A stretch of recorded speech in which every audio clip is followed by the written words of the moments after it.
Hello, everyone, and welcome to another edition of the Fantasy Slant, brought to you by Pro Football Focus. My name is Michael Moore, and filling in for Jimmy Clausen apologist Scott Spratt this evening would be PFF's own Joey Cardilano. How are you doing, Joey? I'm doing good, Mike. How about you? Good, good. Yeah, so I think we'll just jump right in. We've got a lot to cover.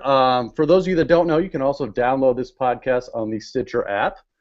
But other than that, I think we'll just get right to it. So, it's pretty early in the offseason, Joey, and, there's still a lot to be determined. But you had an article come out recently that touched on rookie tiers, especially in the first round. So let's just go through that. And I think it goes without saying the top tier would be Watkins and Mike Evans. Is that right?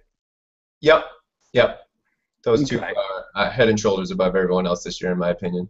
Yeah, and for Watkins, everything I've seen, it's his yards after the catch ability that really separates him. I mean, yeah, of course he has good hands and good size, but that's what really intrigues me. Now, the thing that concerns me, and please interrupt me if you have a different opinion, but the EJ Manuel thing just scares me a little bit. Like I'm not completely sold on Manuel. I think it's probably too early to say he was a reach last year where he was, but I'm not completely sold on him being, a guy that Sammy Watkins can rely on. What do you think? I'm not sold on Manuel at all, but the fact of the matter is that when it comes to dynasty, I think you have to believe in talent over situation. If you're looking for production for Sammy Watkins this year and looking to cut bait if he doesn't produce this year, then you shouldn't be playing dynasty football. You need to be more patient than that. I mean, especially with wide receivers, I believe in talent over situation. Think about 2012. You had A.J. Green coming into a rookie with a rookie quarterback and Andy Dalton. Were you not going to take A.J. Green at number one that year? I think we still all did. So. Yeah, no, and I think what I think of is with Manuel especially. Let's say things don't pan out this year, then fine. Then Buffalo's probably moving on next year at quarterback. I mean, the NFL, it's so cutthroat nowadays that I think 2 years is probably enough time to know if your guy's going to be it or not. So, Especially with the new rookie salary structure, it's not like where the Rams with Sam Bradford paying him $15 million a year. Right. They got made on Manuel relatively easily. Right, and especially where they drafted him at 16, I think. So. Yeah, it's gonna be real fast on if Manuel's the guy. And look, the flip side of that is they go in a different direction next year and get someone else that hopefully is better. So Mike Evans, like you said in your article, is on the same level as Watkins. I guess they're in the same tier, but what's different about Evans than say a Brandon Cooks or a Beckham for you? Well, he doesn't have the quick twitch cutting ability that Cooks and Beckham have to get themselves open on any given route. He relies more on his size and his downfield speed. He dominates at the point of the catch. That's what the difference is for him. And he statistically dominated the best conference in college football against the best competition. I know everyone's probably heard this stat, but in the 2 games against Alabama and Auburn, he had 18 catches for 566 yards and 5 touchdowns. Right. The guy averaged 25 yards a catch last year. He's going to be a red zone threat right out of the gate, learning from his NFL doppelganger, Vincent Jackson. I think it's going to be a great situation for him to learn for a couple of years. I'm not expecting him to be a stud right out of the gate, but down the line, because of his size, he potentially has even more upside than Watkins. Right. No, I think you're right on. And, it's kind of funny. They brought in Jeff Tedford as offensive coordinator, who, traditionally has been a run-first kind of guy, at least philosophy-wise, yet they bring in Evans, they bring in Safarian Jenkins. I mean, they're bringing in a lot. Yeah, they're bringing in a lot of guys that, are going to be they're going to be a passing threat. And they brought in Josh McCown, who, he's not going to have the quarterback whisperer and Mark Trestman this year. But, hey, I think we've learned as long as he throws it up, then good things happen. So, Not to get off topic, but if you can overlook the injury and somewhat off-field concerns with Safarian Jenkins, the only on-field comparable I can come up with him is Gronk. Right. He is an absolute beast in the red zone. I remember reading something by Rich Rebar, Lord Reeves on Twitter. His red zone efficiency is just off the charts. Right.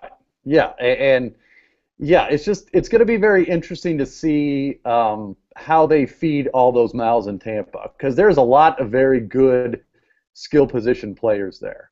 Charles Sims too, another rookie. Right, right. Who, for me personally, I have no problem drafting him in the second round of rookie drafts. Quite honestly, I Especially in mean, PPR leagues. I think he's going to be the third down back right out of the gate. right. Yeah, everything they've said indicated that. And yeah, in a PPR league, and look, I think they learned their lesson with Doug Martin, which is do not run him into the ground. Yes. Meaning don't give him 300 carries or 300 touches because he's not going to last. Or at the very least, they want to preserve him as much as possible. So yeah, it's going to be a very interesting team. So okay, so we'll play this game real quick. You have the number one pick in your rookie draft, and given position aside and situation aside, who are you picking first overall? Oh, it's Watkins, no doubt. I mean, this kid has been destined for the 1-1 this year since he stepped on the field his freshman year at Clemson. I feel like people started to have some lingering doubts after a sophomore year where he had the off-field incident with the weed, I think, and he had another run-in with the law. I mean, his production dipped a little, but I mean, if you look at his production his freshman and junior year and just watch the tape, I mean, the statistics say enough, but just watch the tape. You can't help but be impressed when you watch the tape on this guy. He cuts on a dime. His speed is amazing, but it's his route running that makes him truly special. Right. So, and another, just a quick question: who, if you can, what would be a fair comparison to a current NFL receiver? I mean, I've heard a lot of Julio Jones. I mean, what is your take on that? I can see a little smaller Julio, obviously. Watkins is only 6'1". I'd say a more polished Torrey Smith, a much more Okay. polished Torrey Smith. Okay. Yeah, Yeah. and I think Torrey Smith is not. I mean, Torrey Smith, just again to get a little bit off topic, is an interesting guy only because he's so good in a vacuum, but he's just in a, I don't want to say a bad situation, but Joe Flacco, as much as people like to think he's elite, probably not elite. He's not. And yeah, right. And it's just tough for Torrey because he has no help. Now, given you've got Pitta back, hopefully for a full season, but yeah. So anyway, so back on track. I think I think Torrey Smith is a good comp on that. So okay, so we've sort of covered that top tier, which I think went without saying, even though we said a little bit. Who is your next player off the board, and what's your next tier for them? I got four guys in my next tier. Brandon Cooks, wide receiver for the Saints out of Oregon State. Jordan Matthews, kid out of Vanderbilt, wide receiver from Philly. Carlos Hyde, the running back for the 49ers in Ohio State. And Bishop Sankey, the running back from Washington and Tennessee. Well, I have them grouped together. I think Cooks has kind of made himself into the clear-cut number one just through everything you've heard in the offseason. The Saints management, the coaching staff, Drew Brees himself has just been talking this kid up. There's something like 130, 140 targets to be had with the departures of Lance Moore and Darren Sproles. As much as I like Kenny Stills, I don't see his targets jumping at the expense of Cooks when they traded up in the first round to get him. I think he's going to be featured right out of the gate. They're going to get him involved in with deep balls and replacing some of what Sproles did in the screen game. So I really like him in the short term and the long term.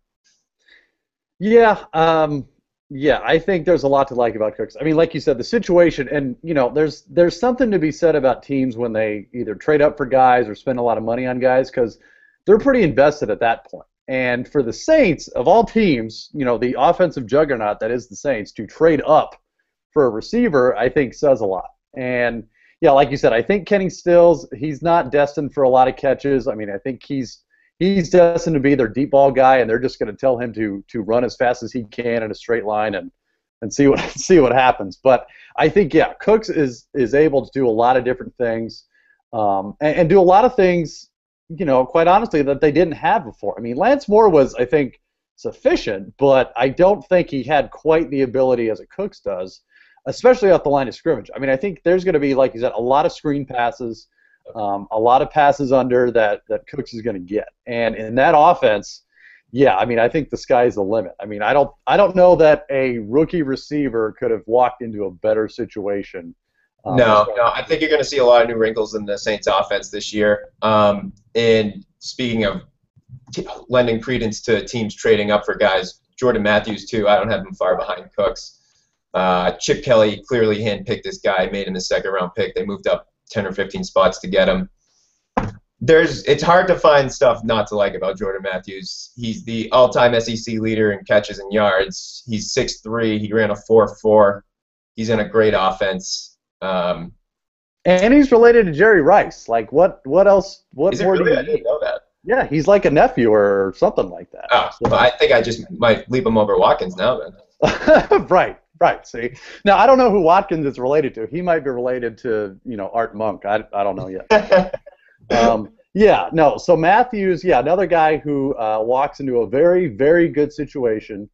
And look, if you're looking from a dynasty perspective, you got to look at the guys in front of them. I mean, I think that's what a part of dynasty analysis is. So you've got Jeremy. Right. So you've got a Jeremy Maclin, very good, but coming off a very serious injury. He signed one of those one-year prove-it deals where, look, I don't know that he's going to be necessarily back there next year. I think either way, if he has a good year, he's probably gone because they don't want to re-sign him. And if he has a bad year, great. They can cut bait with little to no money committed, and they can move on. And Riley Cooper, he's Riley Cooper. Like, I don't know a lot of dynasty people that are getting excited about Riley Cooper on their team. I could be wrong, but I don't think so. So, a guy like Matthews, there's a lot to like, and I think he could. I think he could produce very quickly. I mean, I think the slot position is his to take over this year, and then whatever happens next year, he could be on the outside real quick. Absolutely. I mean, and it's 6'3" in the slot. You got to think he's going to be creating some mismatches, not to mention the long-term upside that he has on the outside. While we're on the subject of the Eagles, young Eagles, I have to mention that I really like Zach Ertz this year. I think him and Ladarius Green are my two breakout guys at that position. Ertz played on 40% of the team snaps, but he was still a top 20 tight end.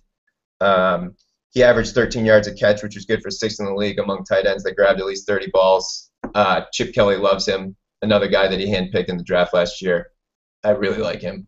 Yeah, Dynasty and redraft. Right. I think, I'm slowly becoming a Philadelphia homer, but any receiver on that Philadelphia team or any offensive player in general, I think is going to be pretty solid. Maybe Darren Sproles only because I have him and I was completely disgusted with how his season ended last year. But that's okay. I'm not bitter about it. So. And you're right from a dynasty perspective. I could totally see an argument for Matthews over Cooks given Breeze's age. Granted, we don't know if Nick Foles is the long-term answer as efficient as well as he played last year, but I wouldn't sweat Matthews over Cooks if you wanted to go that route. Okay. So then you have some running backs, which I think we've seen every year. The numbers don't lie. Running back. It's still important, but it's certainly a replaceable, I guess is the right word, position. So, the days of a 300-yard guy just being, making up your entire first rounds are probably over. So, you have Hyde ahead of Sankey. How close is that difference between those two? I'd have to say that depends on if you are trying to win this year or not. If you have a team that's ready to win now, it's not like you have to use the 1-1 pick on Sankey. You're probably taking Sankey somewhere between 4 and 7. So you can afford to be somewhat short-sighted. Not that you ever want to be short-sighted, but for lack of a better word, somewhat short-sighted. If a running back, if you have a team, a core established, then Sankey is your pick if you need a running back to play this year. But I love Hyde long-term in that offense. Jim Harbaugh, as much as he talks about expanding the offense, at heart he loves to pound the rock. He always drafts road grading offensive linemen. And I don't think that backfield, I had an article on this as well, I don't think that backfield is as crowded as everyone seems to think it is. Frank Gore practically fell off a cliff after week 10 last year. I know he's the ageless wonder, but he's 31 now. And Kendall Hunter's proven to be nothing but a scat back as much as I used to like him. Lattimore, how can you trust Lattimore's health at this point? Right. And Hyde, again, another person that their team traded up to get. I think Harbaugh likes him a lot. I think he's the long-term best running back in this class. Yeah, I mean, it's funny. Every offseason you have coaches who will say they're going to change their philosophy or, oh, no, we want to do more of this or whatever. But it seems like at the end of the day, the same coaches do the same thing, whether that's pass heavy or run heavy. And as long as the core coaching staff and personnel people are there in San Francisco, I think you're right. I think they're going to be a run-first team, no matter who they trade for or who they draft. And that bodes well for Hyde, quite honestly. I mean, yeah, I think everyone saw it with Gore last year. I mean, I think the last half of the season he averaged maybe 3.5 yards per carry, which is way off what his career average is.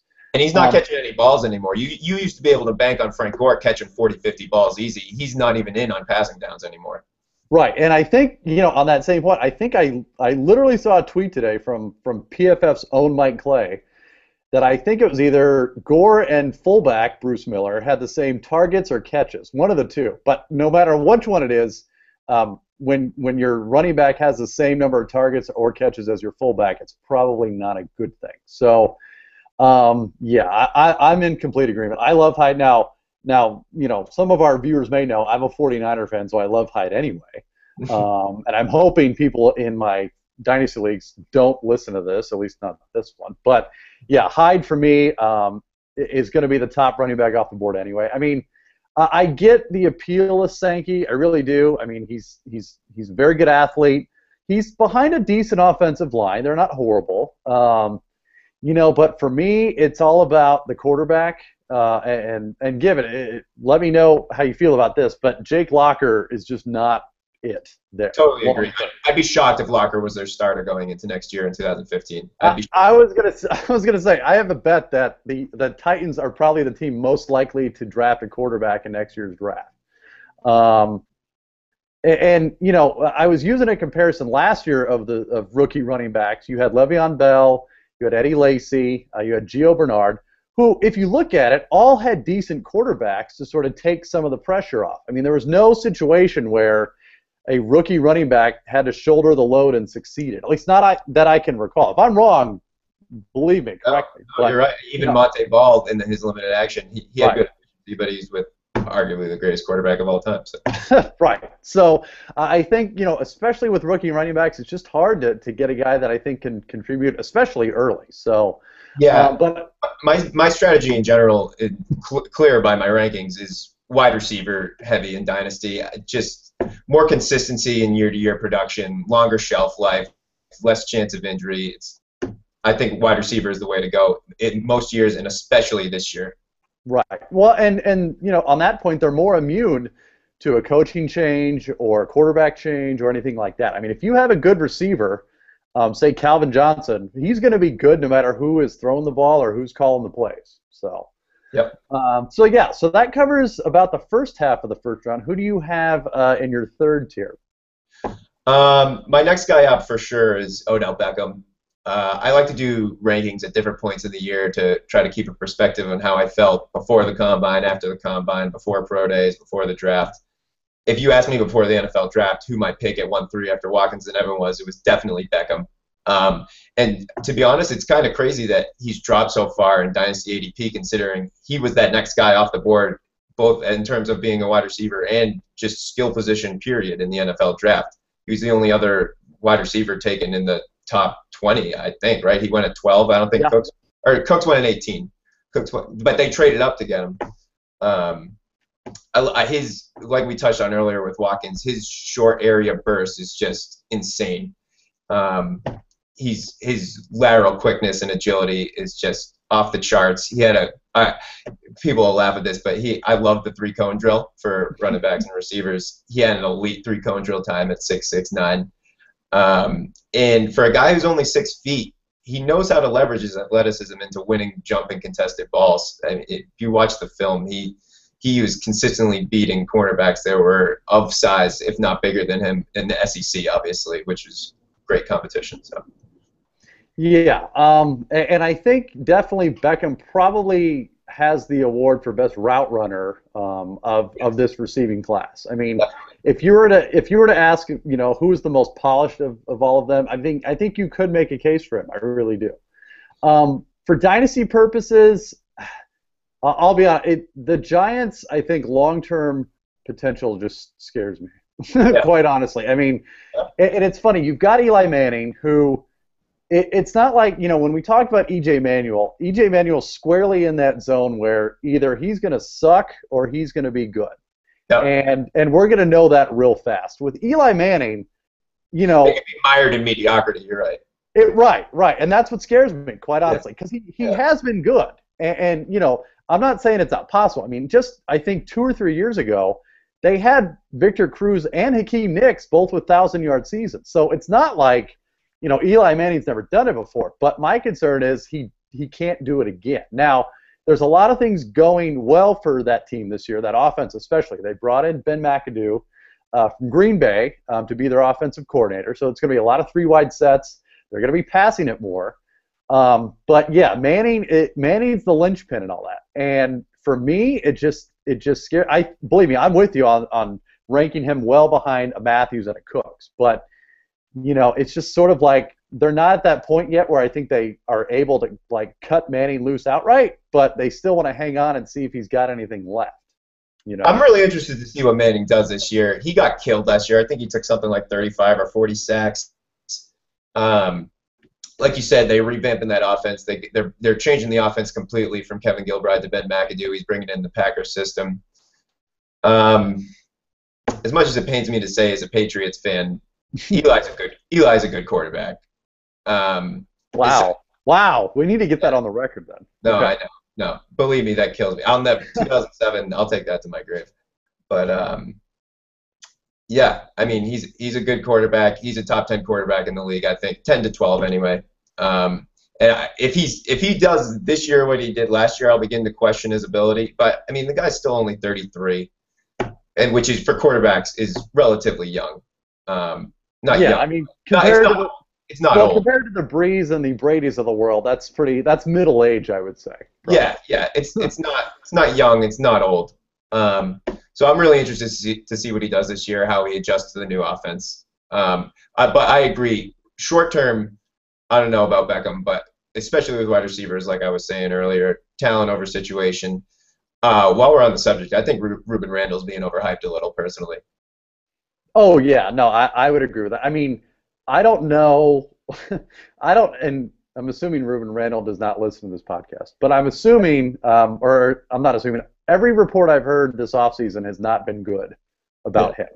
It's been, hey, he still doesn't get it, or hey, he still needs to learn, or hey, we're still waiting, or whatever. And this is from the GM, Jerry Reese. This isn't like an unnamed source. So yeah, no, I'm with you there. I mean, he's got a golden opportunity here, but look, you don't draft a receiver in 12th overall if you're squared away on your receiving core. So exactly.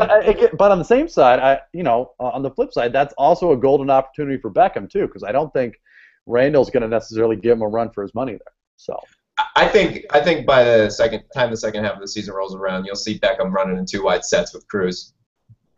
Yeah, no, I would agree with that. So, okay, so this is the third tier. So is there anyone else in your third tier behind Beckham, or do we move on to the fourth tier? No, we're still in tier 3, and I'm not in love with this player, but based on pure talent, raw talent, and opportunity, I think you have to put him here, and that's Eric Ebron. You literally couldn't put him in a better situation as far as dynasty. He's tied to a young quarterback, an elite young quarterback. I think Stafford's elite. We could debate whether his footwork is elite, but no, he's pretty good. I had him for a couple of those 5,000-yard seasons. He's pretty good. Yeah. Obviously, no one's gonna cover Eric Ebron over Calvin Johnson or Golden Tate for that matter. I really like Tate's chances to pick up some production opposite Calvin.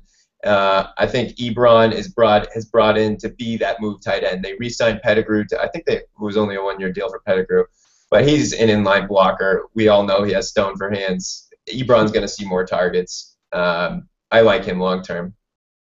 Yeah, I've been torn on Ebron. I mean, I think for me, besides Johnny Manziel, he's probably the most polarizing guy because I know people that just are disgusted with it, that how high he's being drafted, and some people that totally get it. And, I think at the end of the day, for me, like you alluded to, they re-signed Pettigrew, who has not done anything good in his, career in Detroit. They had Joseph Fourier come on towards the end as sort of a mini red zone target. They signed Golden Tate. They obviously have Calvin Johnson, who's, you could argue the greatest receiver playing today. But for me, they still drafted Ebron with a top 10 pick, where they had a bunch of holes that they could have filled, but they went Ebron. So, I understand people who might be a little nervous because they're worried about, there's not enough, there's too many mouths to feed in that offense. But, they drafted him for a reason. And I don't think you'll get any debate that he's, of the tight ends anyway, and you may disagree, but among the tight ends, he's probably got the highest ceiling of all of the rookie tight ends. And when you couple that with the offense he's in and the situation he's in, I think those two go pretty well together. So, depending on your need and what your league makeup is, I don't know, how high could you see Ebron going? I think I could see him going. I personally wouldn't do this, but I think I could see him going anywhere from 4 to 10. I feel like earlier in the offseason, a lot of people were drafting him in that 4 to 6 range, which is why I think you saw a lot of that discussed. But I mean, when you're talking the talent that this guy has, that clear-cut #1 best tight end in this draft from a physical standpoint, top 10 pick at the end of the first round. If you need a dynasty draft, I'm talking now. If the end of the first round in that 8 to 12 range, I think the reward is well worth the risk there. Yeah, and I agree. If you're picking an 8 and Eric Ebron's still on the board, I think you should absolutely take him. Which I think he will be. I mean, I think there's a clear top 6. You got Watkins and Evans, and then we can argue over the third tier, but I think you have a clear top 6 after Watkins and Evans. It's Cooks, Matthews, Hyde, and Sankey. I'd be shocked. I'll tell you, I'm picking 6 and 9 in my home league. If the top 6 go in any other order than that, I'll be ecstatic. Because I'll be getting someone later in the first round that should have went earlier. Right. Yeah. No, it's going to be interesting what his ADP is, quite honestly. Because, yeah, like I'm in a couple leagues that this is certainly not the norm, but it's 1.5 PPR for tight ends. So tight ends are like, gold in that league. So a guy like Ebron, quite honestly, in that league will probably go 3 or 4, which, again, is debatable on what you need. But, yeah, I think we're all in agreement. If he lasts a 7, 8, 9, then definitely take him. So, all right, so that's your third tier. Who else you got after that? I kind of got a group of receivers there. Devontae Adams, Allen Robinson, Marquise Lee, and I keep waffling on whether or not to include Devonta Freeman and Terrence West in that tier. I think I want to make it a 5-person tier. Adams is going to a great situation. Granted, not this year with Cobb coming back healthy and Nelson as well, but Nelson and Cobb are both in 1 year on the last year of their contracts. I was surprised to hear a couple weeks, was it 2 weeks ago actually, that they said the Packers were making a priority to re-sign Jordy over Cobb. I was a little surprised by that. Right. When they took Adams, I figured, okay, they're going to re-sign Cobb and Jordy's gone after this year. I would have bet anything on it. But we'll see what happens there. But either way, the guy's got prototypical #1 wide receiver size. He's 21 years old. He put up video game numbers at Fresno State with Derek Carr. In his last year, he led the nation with 131 receptions. He led the nation with 1,719 receiving yards, and he had 24 touchdowns. Just crazy. Yeah, no, I agree. That situation is fantastic. I mean, yeah, and like you said, it looks like if anyone re-signs first, it's going to be Jordy. Which, if I'm a general manager, I could sort of see that. I mean, I'm not questioning that Cobb's a better receiver, but you got to start questioning the money at some point. And if Cobb has a great year, look, it's going to be very difficult to have a lot of cap space tied up in Aaron Rodgers and Randall Cobb, quite honestly, if you've got a Devontae Adams waiting in the wings there. I love Nelson. Don't get me wrong. It's just that, like you said, I feel like Adams and Cobb are a better fit than Nelson and Adams. It's kind of reminds me of the Panthers re-signing D'Angelo Williams after giving Jonathan Stewart all that money, which still haunts me. But. Well, yeah, and believe me, if our own Scott Spratt were here, this is the year for Chase too. This is the year. Right. I'm telling you. Right.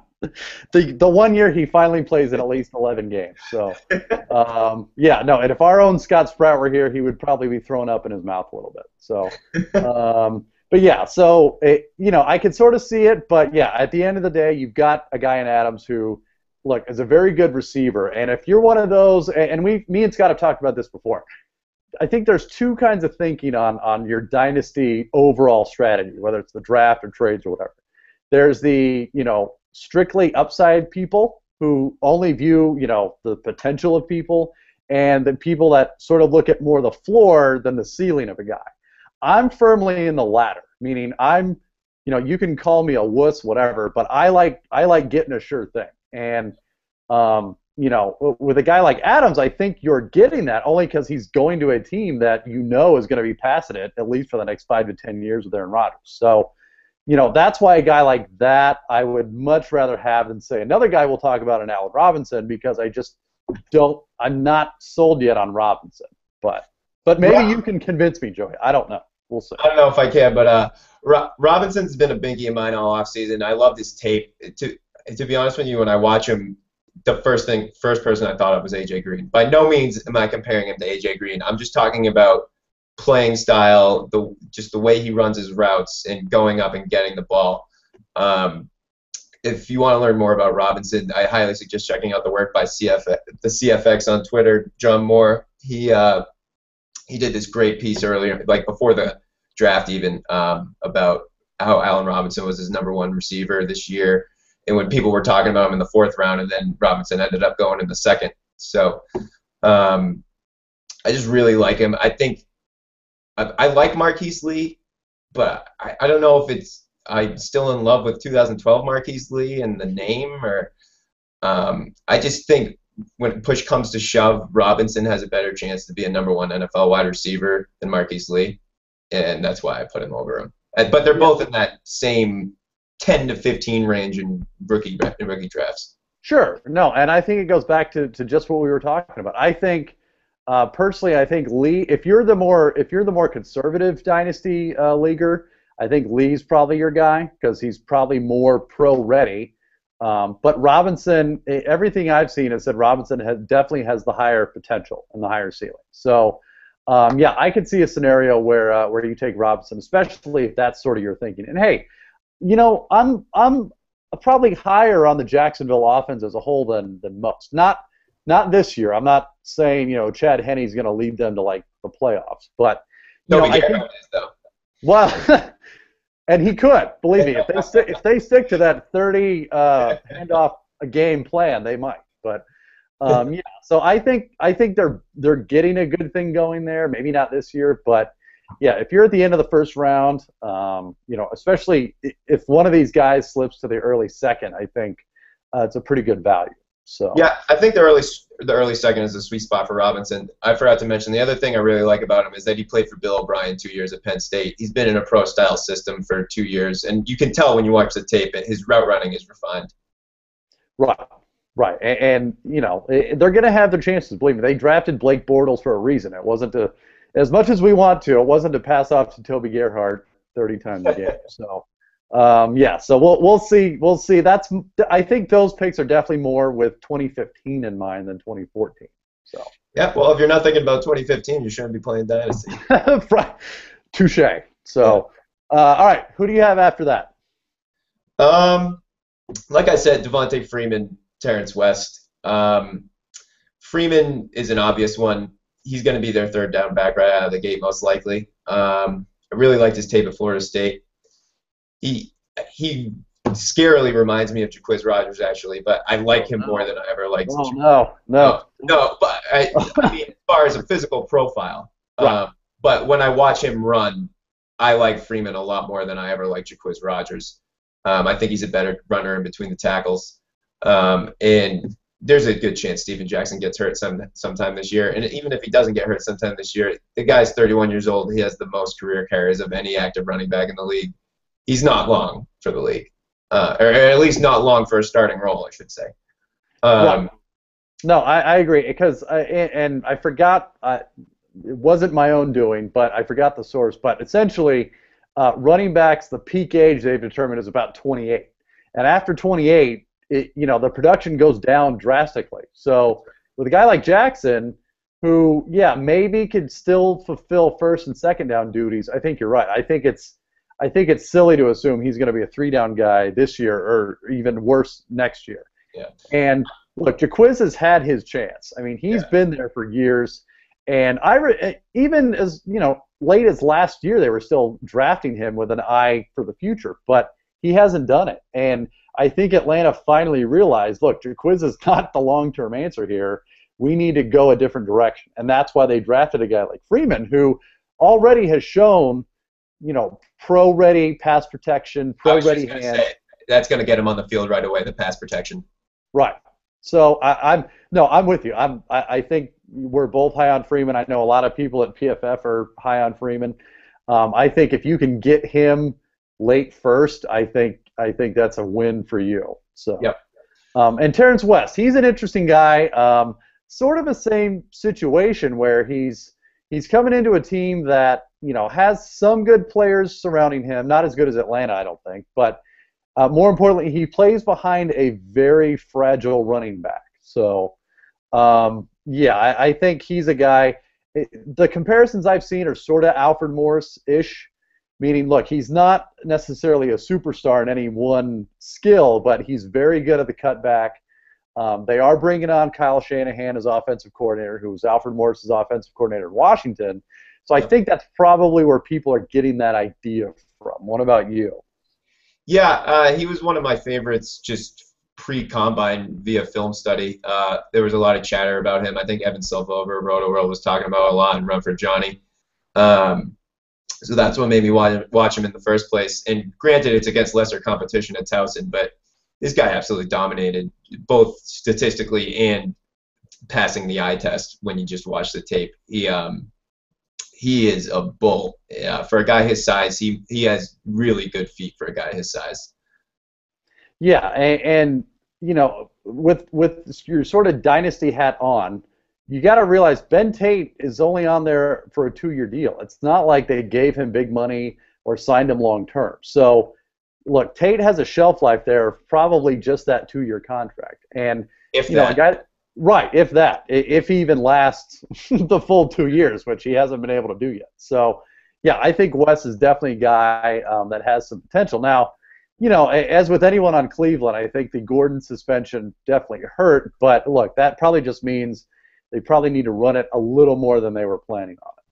So. Definitely. And obviously, I don't know how much you knew about him, but keep a close eye on Isaiah Crowell. I highly doubt, given the fact that he went undrafted and the probability of an undrafted running back doing anything becomes of his career. But off-field issues aside, this guy was the SEC Freshman of the Year. I really wish he went to a team that was had a little less crowded backfield. But I'm not sure I'll ever see the light of day in Cleveland. But definitely a name to keep tabs on. Yeah, if you're drafting later in your draft and you've got a spot open, even taxi squad or something like that, yeah, because everything I've seen has said the ceiling on that guy is just super high. So just the character concerns off the field. He might be worse than Gordon, but the way people talk about it. Right.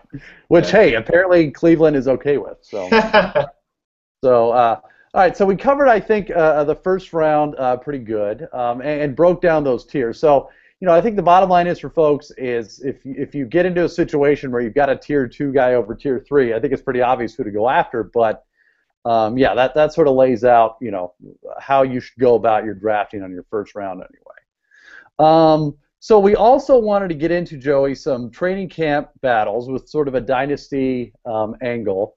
And we sort of touched on the 49er running back battle, but you had another article, I think, on that too, right? Yeah. I talked about just the 49ers offense in general and how I think they're being undervalued in Dynasty right now, given their ADP. Hyde, who I already talked about, he is being taken. I have his ADP here. Hold on one second. He's being taken as a 21st running back off the board right now. I'd be pretty comfortable with him as my second Dynasty running back, unless you're in absolute win now mode. So I would take him anywhere like around 15 as far as running backs. He's not like an absolute steal, but he's definitely going too low.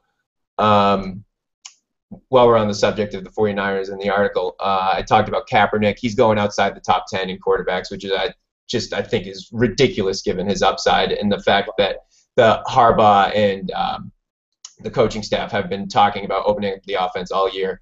Lest we forget, last year was his first real year as a starter. And, I mean, if Harbaugh ever decides to let him use his legs during the regular season instead of just saving him for the playoffs, I mean, he's right up there with Cam Newton. I like to compare him as something in between RG3 and Cam Newton because he's got the size like Newton to sustain the beating, but he's got speed like and open field jukes like RG3. So Yeah, I think, I don't want to say any 49er running back is probably a good investment, but yeah, especially for dynasty leagues, I think Hyde's going to be the guy. And yeah, I'm with you. If you're drafting him, as your second running back, even to begin the season, I mean, it's not out of the realm of possibility that they start splitting carries between Gore and him just to keep Gore fresh, And unless we forget, Gore's entering a contract year as well. I mean, this is it for him. So, unless he just completely defies the odds, then I think Hyde's going to be the guy next year. So, we also want to talk about a dicey situation in Baltimore with their running back core. There's just a lot. There's a lot going on there. So, yeah. So Joey, who do you? I mean, obviously you've got Ray Rice, the incumbent. Was involved in a real nasty domestic assault incident this offseason, probably facing a multi-game suspension. You've got his immediate backup in Bernard Pierce, who, I mean, man, I remember last year, I mean, he was probably going top 20 as far as running backs go because everyone was assuming, oh, this guy is it. He's going to take carries from Rice, blah, blah, blah. But he actually ended up having a worse year than Ray Rice. So the stock on him is definitely down over last year. And then you have, a rookie in Lorenzo Taliaferro. I said that right, Joey? Yes, that was good. Yeah. Okay. Who, I think it was another guy who potentially walked into a good situation, but potentially also blew it with his own incident in the offseason. So what do you think about, what do you make of those three guys and essentially all of them, not seizing this golden opportunity? Well, I'll tell you right now, it's not Rice from a dynasty perspective. If you want to take a redraft flyer on Rice, make him a daily fantasy play on FanDuel or something, that's fine. I'm sure he'll have a few good games this year. But if you're drafting Rice as anything more than your flex in dynasty right now, I think you're foolish. Pierce, I really liked Pierce, and it really is a shame that he had such a bad year this year because you got Gary Kubiak coming in there now, and he runs that zone blocking scheme. And Pierce is a great one-cut runner. That's his best trait. I think I'm interested to see how Pierce does because I doubt they start Taliaferro out of the gate, and Rice is getting suspended for some length of time, whether it's 2, 4, 6 games. So Pierce is going to get his shot. If you're taking a late round flyer, if you're in your rookie draft and you're picking in the late second, early third round, I think Taliaferro makes for a great pick. Another guy from a small school like West, but he absolutely dominated. He averaged almost 6.5 yards a carry with 27 touchdowns last year. He had good measurables. He ran a 4.58 40 and a 6.88 3-cone, which is pretty good. And he's 230 pounds, so those measurables are very, very good. I think he makes for a great late round stash in both dynasty and redraft. Yeah, I think I liken it to the Rams running back situation last year where it was sort of like you just threw a bunch of stuff against the wall and you tried to see what stuck. I mean, I literally had a guy in one of my leagues draft, I think, or at least trade for all of the Rams running backs just because he didn't know which one was going to end up being the guy, but he knew one of them was. And luckily he had Stacy, so it worked out. I think this situation's similar where it could go either way. It really could. I don't think there's a clear-cut guy there that's going to take over. And I think you're right. I think Pierce is probably a very good buy low guy who, a lot of people that had him last year might be turned off by what he did, but he has got a golden opportunity, this year, obviously, with Rice probably being suspended for multiple games. And then, yeah, you're right. They brought in Gary Kubiak, who, look, if you need a refresher, just look at Houston's offense the last couple of years and what Arian Foster did. So it's not unfathomable that Pierce has a bounce back year. So, if you were to go into season as maybe your second running back with Pierce, you're probably okay with that, right, Joey?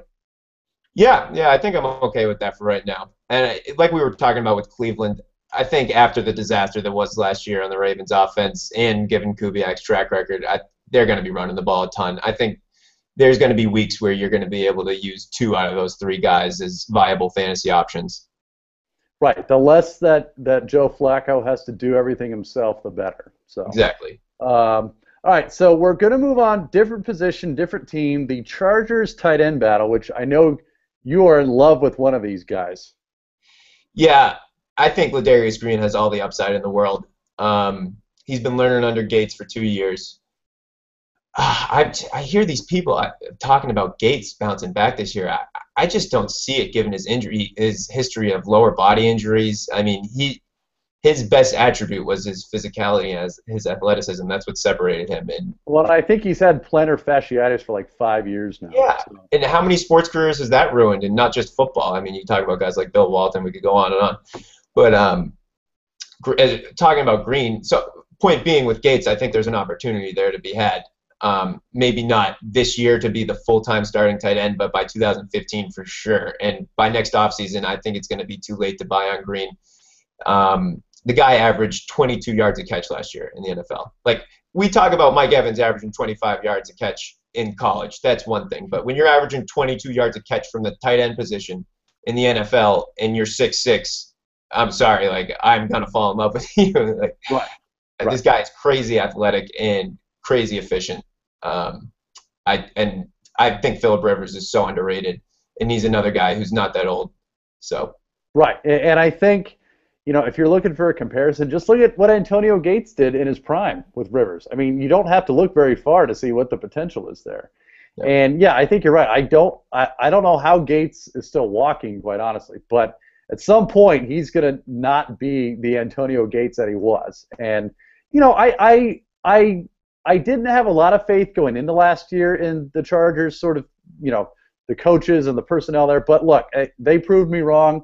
They made the playoffs. I don't think anyone could have seen that coming going into last year. So I think they're smart enough to know when they need to cut bait and when they need to stick with somebody. And I think with Gates, he's probably entering a crossroads. This is pretty much it for him. And yeah, I think and all the reports I've seen have said they know Green is legit, and they're going to trust him a little more. And yeah, I think he's probably due. And yeah, you're right. I think this is probably going to be the last time you can get him for anything reasonable in your dynasty league before he enters like the Graham, Gronk, Julius Thomas like stratosphere where he's just untouchable in your league. So he has that type of upside, and he's got the quarterback.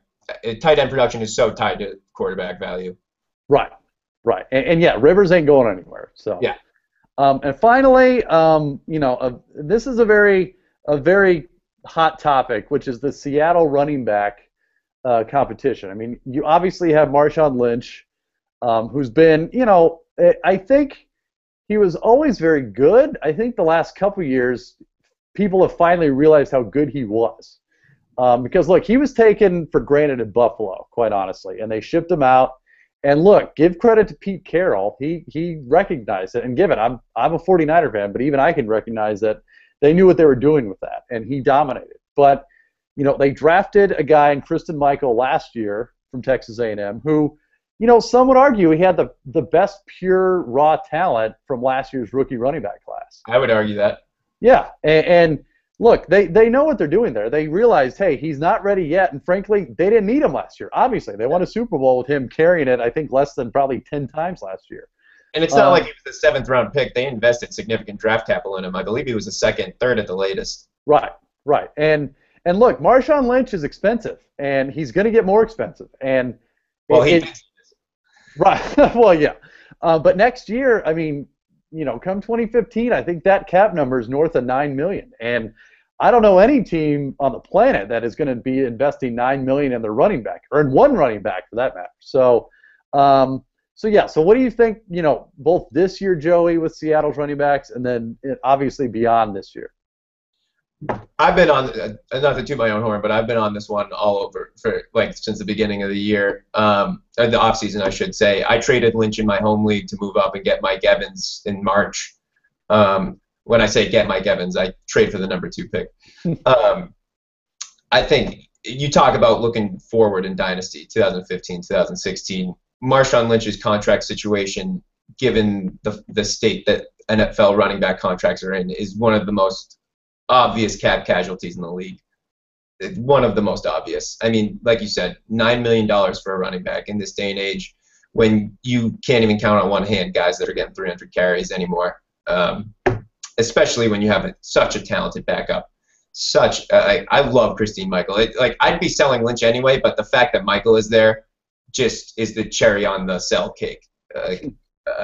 Like this kid, he averaged 5 yards a carry in the preseason. Do you remember that 50-yard run he had against the Packers in the preseason? It was just absurd. For anyone out there who hasn't seen that run, go find Christine Michael's run against the Packers in the preseason last year. This kid has an NFL-ready body. He's had an NFL-ready body since he was at Texas A&M. He would have been an even higher pick if it wasn't for some off-field character concerns. But I think the type of environment that Seattle is in, perfect example, Marshawn Lynch, character concerns tend to go out the window. I love Michael long term. He's long term. He's a top 12 running back for me. 15 probably right now. I probably take him around 15 right now in a startup. But I mean, I wouldn't, if someone took him at 10 or 12, I wouldn't knock it. Right. Yeah. No, I'm with you. I think he could eventually top out as a top 5. Quite honestly, just based on how the Seattle offense is run and how the team's run. I mean, they've got a very good young core that's going to be there a while. I mean, Wilson's going to be around. That offensive line is very good. I mean, it goes without saying it goes without saying the defense is going to be very good. Yeah, I think Michael is very good. And, I could see people, maybe your less informed folks in your dynasty leagues, maybe not selling low on Michael, but thinking, oh, God, I thought he was going to do more in his rookie year. But those are just the kind of people you got to take advantage of and realize, hey, 1 year does not make a dynasty superstar. It just doesn't. I mean, all you got to do is look at the quarterbacks of previous years that didn't start any games and look to how well they did. So, and like we were talking about with Green, I mean, Michael's probably going around 20th running back now, and I can see some people scoffing at that price, given that he only had 18 carries last year. But just think about what his price is going to be if he does this preseason what he did last season. It might be close to a top 10 running back. So right. Especially depending on what happens with Lynch's contract situation. I do think Lynch will be. I think if Lynch is your high-end running back too this year, if you go back-to-back running back early, I think that's okay. But after this year, just cut bait. Right, and I think in year 2. Sorry to interrupt. It might be too late to even sell Lynch. To be honest with you, you might be just better off riding him out. Right. Well, I think depending on your league, if you got a guy that wants to win now, then I think Lynch is fine. Look, in redraft leagues, he's going to be a running back 1. He just is, for better or worse. So, yeah, and I think in year 2 with Michael, they're just gonna cut him loose in preseason, and he's going to blow up. So I think the theme here, Joe, is probably go for the younger guy as far as these training camp. At least, if you have an eye on dynasty, it's not that difficult to sort of figure out, hey, who's on their last legs, like a Gore, like a Gates, something like that, and who's really up and coming. And look, it's not the easiest thing in the world to have sort of that combination of guys that can help you win now and those guys that can help you win later. I think too often people get caught up in one way of thinking or the other, and they don't try to mix it up a little bit and have some combo of both. Definitely. No, while we're on the subject of undervalued guys, I'd be remiss not to mention DeAndre Hopkins, especially with everything that's going on with Andre. I absolutely love this kid. I wouldn't have argued against him being the 1-1 last year in dynasty drafts. I think he's a Roddy White clone. I think for his entire career, he's gonna be that high-end wide receiver 2, low-end wide receiver 1. It just reeks of consistency to me. His route running is off the charts. I really like him.